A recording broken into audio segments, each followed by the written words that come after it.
தள்ளுபடி அத்தனை பேரும் அல்லம்படி 6 முதல் 60% வரை ஆடி தள்ளுபடியுடன் super Saravana stores, Chennai, Madurai, Kovai. Opinion Tamil பார்வையாளர் அனைவருக்கும் வணக்கம். நான் உங்கள் யாசேர். தமிழ்நாட்டில் விஜய் ஆட்சி நடக்கலை, பாஜக ஆட்சி தான் நடக்குது அப்படின்னு சொல்லிட்டு முதன்முறையாக ஆதாரத்தோடு வெளியிட்டது ஒப்பீனியன் தமிழ். இதே கருத்தை திமுகவுடைய கூட்டணி கட்சிகள் சொல்லியிருந்தா கூட பரவாயில்ல. ஆனா தாவேகாவுடைய ஆட்சியில் பங்கு பெற்றிருக்கக்கூடிய ஒரு கட்சியே இந்த குற்றச்சாட்டை வச்சிருக்கு. அது வேற எந்த கட்சியும் இல்ல, விசிகாவுடைய முதன்மை செயலராக இருக்கக்கூடிய திரு ஆளூர் ஷானவாஸ் அவர்கள் தான். புதிய தலைமுறைக்கு அளித்த பேட்டியில தமிழ்நாட்டை மறைமுகமாக பாஜக ஆள்கிறது அப்படின்ற குற்றச்சாட்டை அவர் வச்சிருக்கிறார். இது ரொம்ப முக்கியமான குற்றச்சாட்டா பார்க்கப்படுறது. ஏன் அப்படின்னா, அவர் இதற்கு ஆதாரமாக தலைமைச் செயலர் சாய்குமார் ஐஏஎஸ் அவர்களை சுட்டி காட்டுவதுதான். ரொம்ப முக்கியமான ஒரு பாயிண்ட். ஏன் தலைமைச் செயலர் சாய்குமார் அவர்களை வச்சு தமிழ்நாட்டை பாஜக மறைமுகமாக ஆள்கிறது அப்படின்னு சொல்லிட்டு ஆளூர் ஷானவாஸ் அவர்கள் சொல்கிறார் அப்படின்றத இந்த வீடியோவில் விரிவாக பார்க்கலாம். கூடுதலாக தமிழ்நாட்டில் பாஜக ஆட்சி தான் நடக்கிறது என்பதற்கான ஆதாரங்களையும் நம்ம வெளியிட போகிறோம். ஸோ அந்த வீடியோவை முழுமையாக பாருங்கள். மறக்காமல் உங்களுடைய ஒப்பீனியன் தமிழ் சேனலை சப்ஸ்கிரைப் பண்ணிக்கோங்க.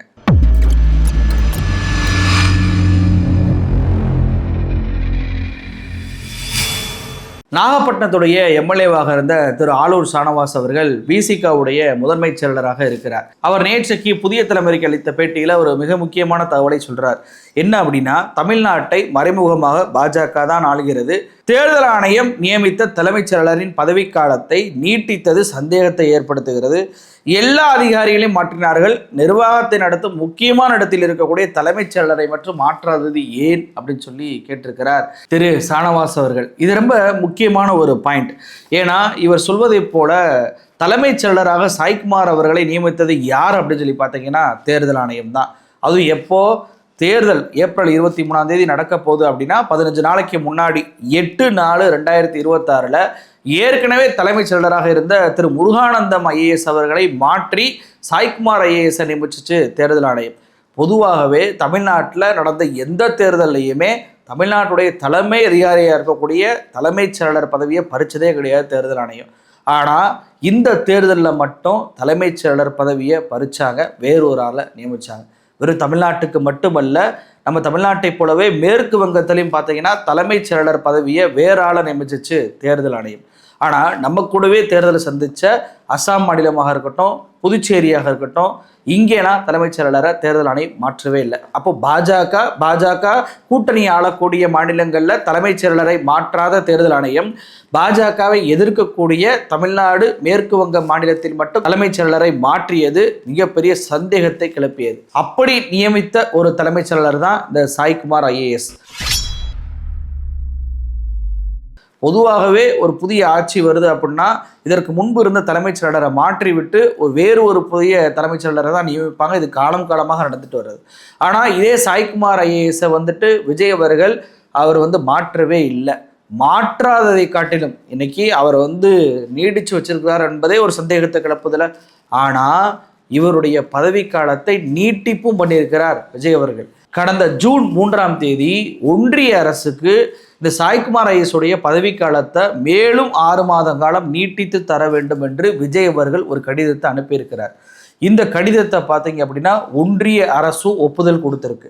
அதாவது மோடிக்கு கீழே நேரடியாக இருக்கக்கூடிய the department of personnel and training, இந்த department all India services 1958 rule number 16 உட்பிரிவு 1 படி இந்த சாய்குமார் ஐஏஎஸ் உடைய பதவிக்காலத்தை மேலும் 6 மாத காலம், அதாவது பிப்ரவரி 28, 2027 வரைக்கும் இவரே தமிழ்நாட்டின் தலைமைச் செயலராக இருப்பார் அப்படின்னு சொல்லிட்டு அறிவிப்பை ஒன்றிய அரசு கடந்த 15/7/2026 வெளியிட்டிருக்கிறாங்க.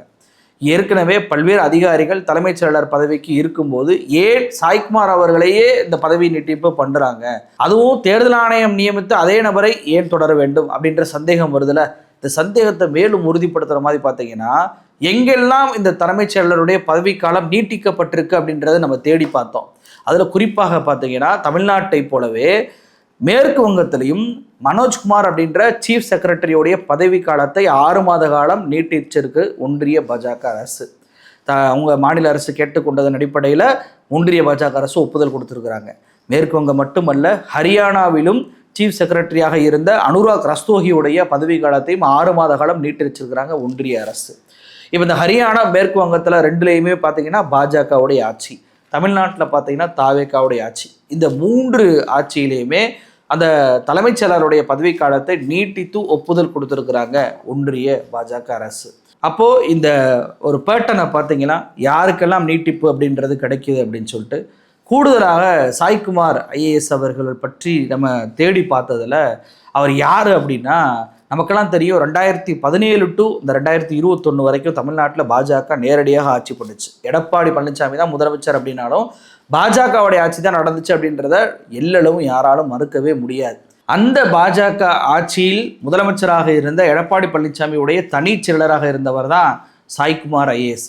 இன்னைக்கும் விஜய் அவர்கள் முதலமைச்சராக இருக்கக்கூடிய இந்த பாஜக ஆட்சியில் தலைமைச் செயலராக இருப்பவர் யாருன்னு கேட்டீங்கன்னா சாய்குமார் ஐஏஎஸ் தான். வெறும் இவரை மட்டும் நம்ம இதில் ஒப்பிட்டு பேச முடியாது, இன்னொரு நபரையும் நம்ம ஒப்பிட்டு பேச முடியும். 2017ஆம் ஆண்டு காலத்தில் எடப்பாடி பழனிசாமி அவர்கள் முதலமைச்சராக இருக்கும்போது அரசுடைய தலைமை வழக்கறிஞர் யாருன்னு கேட்டிங்கன்னா விஜய் நாராயண். அதே போல் இப்போது விஜய் அவர்களுடைய ஆட்சியில் அரசுடைய தலைமை வழக்கறிஞர் யாருன்னு கேட்டிங்கன்னா அதே விஜய் நாராயண் தான். அப்போது 2017 டு 2021 எடப்பாடி பழனிசாமி அவருடைய ஆட்சி காலம் எப்படி பாஜக கண்ட்ரோலில் இருந்ததோ அதே மாதிரி தான் இப்போ விஜய் அவர்களுடைய ஆட்சியும் பாஜக கண்ட்ரோலில் இருக்கிறது. அதே அதிகாரிகள் தான் மீண்டும் நியமிக்கப்பட்டிருக்கிறார்கள் என்பதை வெளிப்படையாக காட்டுதா இல்லையா? இதில் ரொம்ப கவனிக்க வேண்டிய ஒரு விஷயம் என்ன அப்படின்னா, ஏன் இந்த சாய்குமார் அவர்களை பணி நீட்டிப்பு பண்ணுறாங்க, அப்போ வேறு ஏதேனும் அதிகாரிகளை வரவிடாமல் தடுக்கிறார்களோ அப்படின்ற சந்தேகத்தையும் எழுப்புது. ஏன்னா நான் சொன்னேன் உங்கள்கிட்ட, ஹரியானாவுடைய அந்த சீஃப் செக்ரட்டரியாக இருந்த அனுராக் ரஸ்தோகியை பணி நீட்டிப்பு பண்ணியிருக்கிறாங்க அப்படின்னு சொல்லிட்டு. இவர் ஜூன் 30, 2025 ரிட்டையர்ட் ஆக வேண்டியவர். இவருக்கு இப்போ டிசம்பர் 31, 2026 வரைக்கும் பதவி நீட்டிப்பு பண்ணியிருக்கிறாங்க. இதனால பார்த்தீங்கன்னா சுமித்ரா மிஸ்ரா, சுதீர் ராஜ்பால் 2 அதிகாரிகள் தலைமைச் செயலர் பதவிக்கு வராமலேயே அவங்களும் ஓய்வு பெறக்கூடிய அந்த சூழல் என்பது தற்போது ஏற்பட்டிருக்கு. அப்போ இது போன்று அதிகாரிகள், நம்ம பாஜகவுக்கு ஒத்துழைக்காத அதிகாரிகள் யாரேனும் வந்துவிட்டால் அரசாங்கத்தை நடத்துவதில் பிரச்சனை வந்துவிடுமோ என்ற காரணத்திற்காக தான் இந்த சாய்குமார் ஐஏஎஸ் உடைய பணிக்காலம் நீட்டிக்கப்பட்டுச்சா அப்படின்ற சந்தேகம் இந்த கோணத்திலையும் இன்னைக்கு வைக்கப்படுது. அப்போ ஆளூர் ஷானவாஸ் அவர்களை சொன்னதை போல தேர்தல் ஆணையம் நியமித்த ஒரு தலைமைச் செயலரை விஜய் அவர்கள் ஏன் இன்னும் மாற்றவே இல்லை? மாற்றாததை தாண்டி ஏன் அவர் 6 மாத காலத்திற்கு பணி நீட்டிப்பு ஆணைய கொடுத்தாரு? அதை ஒன்றிய அரசு கிட்ட கேட்டு அந்த ஒன்றிய அரசும் ஒப்புதல் எப்படி கொடுத்துச்சு? இதெல்லாம் கனெக்ட் பண்ணி பார்க்கும்போது பாஜக மறைமுகமாக தான் ஆள்கிறது, பாஜகவுடைய ஆட்கள் தான் தலைமை பொறுப்பில் அத்தனை பேரும் இருக்கிறார்கள் என்பதை நம்மளால் புரிஞ்சுக்கிற முடியுதா இல்லையா? அப்போ விசிகா ஷானவாஸ் அவருடைய கூற்று என்பது சரியான கூற்றாக இருக்கிறது. இதற்கு அந்த கட்சி என்ன ரியாக்ட் பண்ண போகிறது, விஜய் என்ன பதில் சொல்ல போகிறார், தாவேகா என்ன பதிலை சொல்லி சாய்குமார் அவர்களுடைய அந்த பணி நீட்டிப்பை நியாயப்படுத்த போகுது அப்படின்றதான் $1 மில்லியன் கேள்வி. வெறுமன சாய்குமார் ஐஏஎஸ் மட்டும் இல்லைங்க, தமிழ்நாட்டில் பாஜக ஆட்சி தான் நடக்கிறது அப்படின்றதற்கு ஏராளமான உதாரணங்கள் இருக்குது. நீங்கள் டிஜிபி நியமனமே பார்த்தீங்கன்னா யூபிஎஸ்சி சொன்ன ஆளை தான் விஜய் அவர்கள் நியமித்தார். டெல்லிக்கு போய் யூபிஎஸ்சி சொன்ன ஆளை டிஜிபியாக நியமித்தார் விஜய். ஆளுநரை நீங்கள் எடுத்துக்கிட்டீங்க அப்படின்னா ஆளுநருக்காக சட்டமன்றத்துடைய மரபு மீறப்பட்டுச்சு. பதவி ஏற்கக்கூடிய விழாவிலேயே வந்தே மாதரம் முதல்ல பாடப்பட்டுச்சு. ஆளுநருக்கு பட்ஜெட், அதாவது பட்ஜெட்டை நாங்கள் சட்டமன்றத்தில் தாக்கல் பண்ண போகிறோன்றதா இருந்துச்சு திமுக ஆட்சியில். ஆனால் ஆளுநர் தான் தேதி குறிச்சிருக்கிறார், ஆளுநர் சொன்ன தேதியில் தான் பட்ஜெட்டை தாக்கல் பண்ணுவோன்ற மாதிரி அறிக்கையை தாவேக ஆட்சியில் வெளியிடுறாங்க.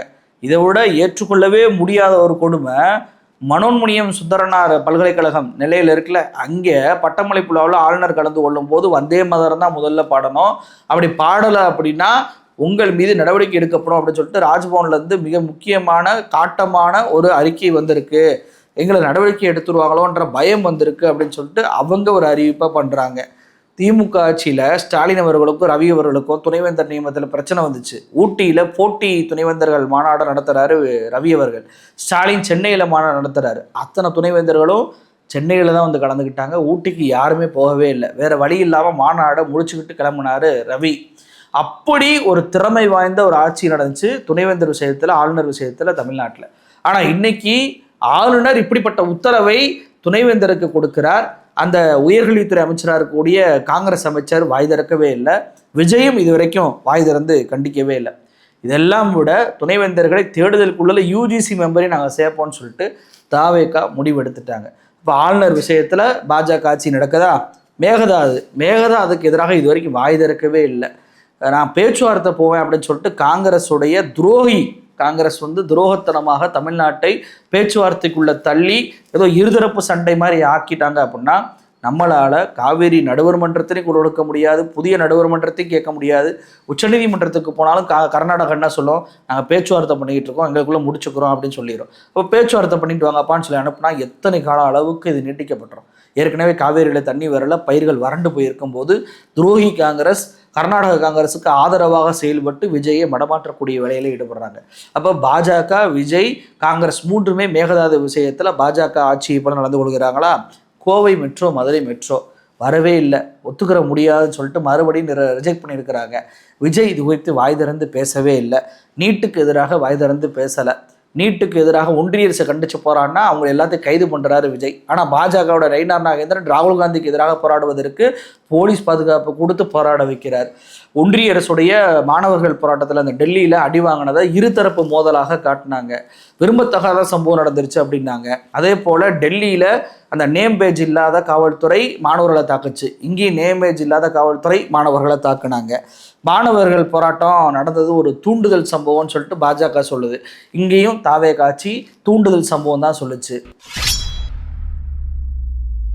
இது மட்டுமா, பக்ரீத் அப்போ மாடு வெட்ட தடை அப்படின்ற தீர்ப்பு வந்துச்சு, அதுலேயே ஒழுங்காக வாதாடலை. இஸ்லாமியர்களுடைய 3.5% இந்து மதத்திலேருந்து இஸ்லாமிய மதத்துக்கு வரக்கூடியவர்களுக்கு அந்த 3.5% இடஒதுக்கீடு அதுவும் ரத்து செய்யப்பட்டிருக்கு. தமிழ்நாட்டில் இது வரைக்கும் கேள்விப்படாத பாஜக வடமாநிலங்களில் மட்டுமே செய்யக்கூடிய அந்த குதிரை பேரம் அப்படின்றதையும் நாம் இன்னைக்கு தமிழ்நாட்டில் பார்த்துட்டோம். சட்டமன்றத்துடைய வீடியோ, அஃபிஷியல் வீடியோவே எடுத்து சினிமா காட்சியில் பயன்படுத்தக்கூடிய சம்பவம்லாம் நம்ம பார்த்துக்கிட்டு இருக்கோம். பாஜக ஆட்சியில் தான் முஸ்லீம்களுடைய பெயர்களெல்லாம் மாற்றி வேறு வேறு பெயர்கள் வைப்பாங்க, அடையாள அழைப்பு பண்ணுவாங்க. ஆனால் விஜய் ஆட்சியிலையும் அது தொடருது. நான் முதல்வர் திட்டமாக இருக்கட்டும், கலைஞர் மகளிர் விடியல் பயணமாக இருக்கட்டும், முதலமைச்சருடைய காலை உணவு திட்டமாக இருக்கட்டும், இந்த திட்டங்களுடைய பெயர்களை எல்லாம் விஜய் மாற்றி இந்த அடையாள அழிப்பு பண்ணக்கூடிய, பாஜகவை போல அடையாள அழிப்பு பண்ணக்கூடியதை பண்ணுறாரு. கோயில் நிலம் திருடு போகுது, வேறு நபர்கள் பத்திரப்பதிவு பண்ணுறாங்க, ஒரு அமைச்சர் போதைப் பொருளை வச்சு பயன்படுத்துகிற மாதிரியான காட்சிகள் வருது. ரெசிக்னேஷன் பண்ணுங்க அப்படின்னு சொல்லிட்டு குரல்கள் எழுந்தால் பாஜக எப்படி தர்மேந்திர பிரதான கடைசி வரைக்கும் காப்பாற்றுறதோ, பாஜக எப்படி ரயில்விலிருந்து விபத்து நடந்தாலுமே அந்த அமைச்சராக இருக்கக்கூடிய அஸ்வினி வைஷ்ணவை காப்பாற்றுறதோ, அதே போலவே இங்கேயும் அமைச்சரை காப்பாற்றுறாரு. 2 அமைச்சர்கள் டிப்ளமேட் பாஸ்போர்ட்டை பயன்படுத்தாமல் சொந்த பாஸ்போர்ட்டை பயன்படுத்தி போயிருக்கிறாங்க. ஆனால் பாஜக எந்த நடவடிக்கை எடுக்க மாட்டேங்குது. அதே போல் பார்த்தீங்கன்னா கரூர் சம்பவம் நடந்து 1 வருஷம் ஆக போகுது, இன்னமும் ஒரு விஷயத்தையும் சிபிஐ கிள்ளுக்கிரையை கூட போட்டதாக ஒன்றுமே இல்லை. பாஜக எப்படி அபார் கார்டை வடமாநிலத்தில் கொண்டு மாணவர்களுடைய விவரங்களை சேகரிக்கிறாங்களோ அதே மாதிரி அபார் கார்டோட விவரத்தை இங்கேயும் சேகரிக்கிறாங்க. தேர்தலுக்கு மட்டுமே போய் மக்களை சந்திப்பார் மோடி, அதே மாதிரி தான் விஜய் அவர்களும் தேர்தல் வந்தால் மட்டும்தான் போய் மக்களை சந்திக்கிறாரு. திருச்சிக்கும் கரூருக்கும் போயிருக்கிறாரே தவிர வேறு எந்த மாவட்டத்துக்கு போக மாட்டுறாரு. பாஜக தான் ஆதி திராவிடர் அப்படின்ற பெயரை மாற்றணும், பட்டியல் சமூகம் அப்படின்னு சொல்லி வைக்கணும் அப்படின்னு சொல்லி பண்ணுவாங்க. அதே மாதிரி ஆதி திராவிடர் அப்படின்ற பெயரை சமூக நீதித்துறைன்னு ஒரு மாற்றிருக்கிறாரு விஜய் அவர்கள். லாக்அப் டெத் அதிகமாக நடக்குது, பாலியல் வன்கொடுமை அதிகமாக நடக்குது. போகிற போக்கில், அதாவது மோடி அவர்கள் குஜராத்துக்கு போனால் வெள்ளை துணி வச்சு மறைப்பாங்கள்ல, அதே மாதிரி பெரம்பூர் தொகுதி விஜய் போகிறாரு, வெள்ளை துணி வச்சு மறைக்கிறாங்க. மோடி அவர்கள் யாருக்குமே கை கொடுக்க மாட்டார், யாரையும் அரவணைக்க மாட்டார், அன்போடு அவங்களுடைய கோரிக்கையை கேட்க மாட்டார். ஆனால் விஜய் அவர்களும் பாருங்கள், அதே மாதிரியே ஒரு பணியாளர்கள் கை கொடுக்க போனால் கூட கையை கொடுக்க மாட்டுறாரு, அவருடைய கட்சிக்காக உழைத்தவர்கள் கை கொடுக்க முற்பட்டால் கூட கையை அப்படி கட்டிக்கிறாரு. எல்லாமே A to Z பாஜகவை போலவே இந்த விஜய் ஆட்சி நடந்து கொண்டிருக்கிறது. விஜய் ஆட்சி நடந்து கொண்டிருக்கிறதுன்ற விட பாஜக இதை இயக்குது. பாஜகவை யார் இயக்குறா? RSS இயக்குது. RSSஐ யார் நடத்துகிறா? பார்ப்பனர்கள் நடத்துகிறாங்க. அப்போது எந்த மைய புள்ளியில் போய் இணையுது அப்படின்னு சொல்லி பாருங்கள். யார் இந்த பின்னணியில், விஜய் ஆட்சியுடைய பின்னணியில் இருக்கிறார்கள்? எப்படி இந்த தமிழ்நாட்டை ஐடியாலஜி இல்லாத ஒரு மாநிலமாக மாற்றி கொண்டிருக்கிறார்கள்? அப்படி மாற்றுவதால் தமிழ்நாடு இழக்கக்கூடிய அபாயம் என்பது மிக மோசமாக இருக்கும். இப்போ பாருங்கள், விஜய் வந்துட்டாரா, அடுத்து தனுஷ், அண்ணாமலை எல்லாரையும் கொண்டு தமிழ்நாட்டை சுக்கு நூறாக மாற்றி இறுதியில் பாஜக கையில் கொடுத்துட்டு போகக்கூடிய அந்த வேலையைத்தான் இவர்கள் செய்கிறாங்க. திமுக ஆட்சியில் எந்த அளவுக்கு பிரச்சனைகளை பண்ணாங்க இந்த இந்து முன்னணி, எச் ராஜா, வானதி, அண்ணாமலை, குஷ்பு, இவங்க யாருமே எதுவுமே வாய் திறக்கல. பார்த்தீங்களா எவ்வளோ பாலியல் குண்டமாக நடந்துச்சு? குஷ்பு ஏதாவது வாய் திறந்து பேசினாங்களா? வந்து கோயிலோட நிலத்தை வந்து பறிபோச்ச இந்து முன்னணியும் எச் ராஜாவும் எங்கெங்க போனாங்க. விஜய் ஆட்சியில் அர்ஜுன் சம்பத் எல்லோருமே கள்ள மௌனம் சாதிப்பது உங்களுக்கு தெரியுதா? அப்போ நம்மளுடைய ஆட்சி இது, நம்ம ஆட்சியை பாதுகாக்கணும், திமுக வந்துடக்கூடாது, திமுக வராமல் நம்மளுடைய ஆட்சியை மறைமுகமாக கொண்டு வந்திருக்கோம், அதை கட்டுக்கோப்பாக போவோம், நாம் இதற்கு என்ன நடந்தாலும் எதிர்ப்பு தெரிவிக்க வேணாம் அப்படின்ற அடிப்படையில் தான் இவர்களுடைய கள்ள மௌனம் என்பது இருக்கிறது அப்படின்றத புரிஞ்சுக்கிற முடியுதா? இப்போ பாஜகவை தமிழ்நாடு மறைமுகமாக ஆளுகிறது. தெரிஞ்சோ தெரியாமலையோ குழந்தைகள் சொல்லிச்சு, பேரம்பேத்தி சொல்லிச்சுன்னு சொல்லிட்டு இன்றைக்கி ஓட்டு போட்டு ஒரு நடிகன் கையில் கொடுத்து தமிழ்நாட்டை கிட்டத்தட்ட 25 முதல் 50 வருடங்கள் வரைக்கும் பின்னோக்கி நம்ம தள்ள போகிறோம். அப்போ பின்னோக்கி தள்ள போகிறோம் அப்படின்றப்போ மீண்டும் மீண்டும் இந்த தவறை செய்து விடாதீர்கள் அப்படின்றதான் இன்னைக்கு அரசியல் விமர்சகர்லேருந்து திராவிட இயக்கத்துடைய அந்த பாரம்பரியத்தையும் அந்த கொள்கையும் உள்வாங்கியவர் உழைக்கக்கூடிய ஒரு கோரிக்கையாக இருக்குது. என்னுடைய கோரிக்கையும் அதுதான். நன்றி.